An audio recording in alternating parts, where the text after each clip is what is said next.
I got a couple of quicker hits before we close it out for you. They're not as much stories as some that may draw a groan or a laugh, hopefully. Beginning with, please tell me about Sexual Taven. Sexual Taven came from a mix of a couple things. When my hair was longer and I let it like really free flow, I would have a Kenny G-ish look, which I heard a lot, which, kind of went up my ass sideways sometimes. But then, I started to get in the groove of it. And I would start doing a like little saxophone kind of pantomime to just make people laugh because they would say I look like Kenny G. But the Sexual Taven story comes from, I don't even know if I've ever told this story. This is a hilarious story. I was at Eddie Edwards' wedding, and he, I know his family, yada, yada.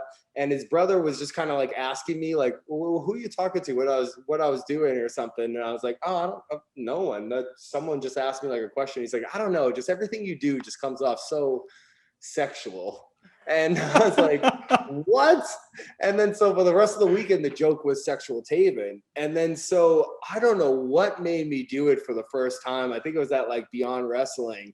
I started doing the saxophone thing, and it felt like the name of that should be Sexual Taven. And also I'm pretty sure Eddie's brother was there at that time, probably screaming it. So that probably helped the rest of the crowd pick up on what I was doing.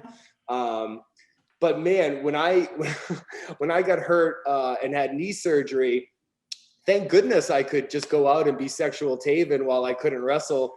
And I'm pretty sure there's a segment for Beyond Wrestling called In the Sack with Sexual Taven that has like over 1 million views on YouTube. So, it's probably one of the funner things I've ever done. Probably not my, I won't go back and have that as my film reel of here's my depth as a character. I think that's a very shallow baseline one, but always a good laugh for everyone in the crowd. That one's not playing at the Hall of Fame speech? Yeah, and the funny thing will be is that someone will scream out for it, and you'll be like, come on, not now, not now.